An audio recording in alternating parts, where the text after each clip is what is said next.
Hi, welcome to episode 2 of WiPe's Secrets Revealed. The last time I made part 1. If you haven't seen it, please check it out. I'm telling you in that episode about my bass.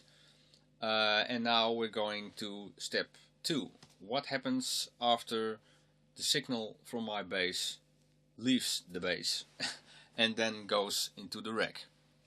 Well, first I need something to split up the signal between guitar and bass. At first I used a line 6 pedal to the XX3 to split my signal into a guitar and a bass sound. I had an amp for the guitar and I had a bass amp for the bass, of course. And the input I switched with this switcher. It's a Morley AB pedal or AB, not ABY. No, this is A or AB or AMB. So I could switch in the guitar or the bass in and out separately. But it started to get really confused because I had to switch several things in the same time, and I thought, well, that's not gonna work. So I do it with MIDI. So this little device came into view. It's a G-Lab MIDI Loop 2, which is official for putting your effects if you have an amp and an effects loop in the amp. You can and you only have one loop, of course. Most of the time that's one loop. But you want to have more pedals in it, you can have 2 pedals with this thing and switch between them. But I don't use it like that because I'm using this as a splitter. So the signal goes in this splitter box and then it comes out in this return or this return, and I can switch it with MIDI loop 1, loop 2 or both. So I'm switching with this little thing if my bass or guitar is in the signal or not.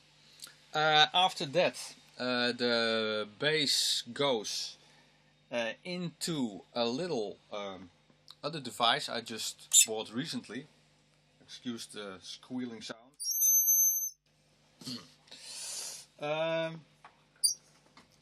Which is a little Ho-tone pitch shifter pedal. There are a couple of songs I play in a lower key than the normal key which the bass is in. Bass is in D, drop D, but there are a couple of tunes which are in C, and I have to retune the bass, and that's not really a problem, but I wanted to make it a little bit faster, so I just bought this little pitch shifting pedal. So this is the sound of the bass normally.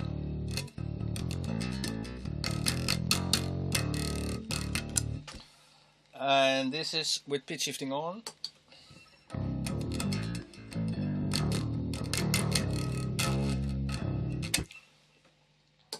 That makes life a lot easier. I don't have to retune anything.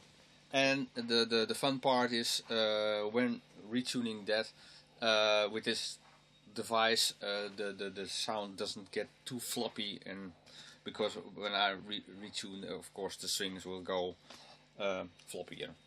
Okay, after that little pedal, it goes into the main engine really, and that's a Sense Amp bass driver DI, which I dialed in the setting about 3-4 years ago, and I was happy with it, and it stayed on that forever. Great sound. It sounds like a sort of MPEG SVT amp. After this pedal, it goes direct to the board, to the main mixer in the venue we're playing.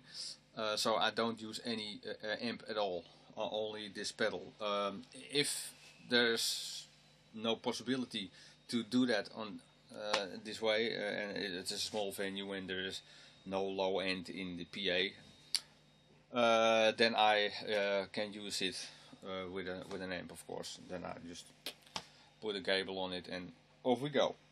after this little thing, it goes into a Rocktech bass EQ, but that's only there for my in-ears, because on the in-ears at first there was not too much low end, and I thought it was really annoying. So with the pedal I can dial in a little bit more low end, and that works great.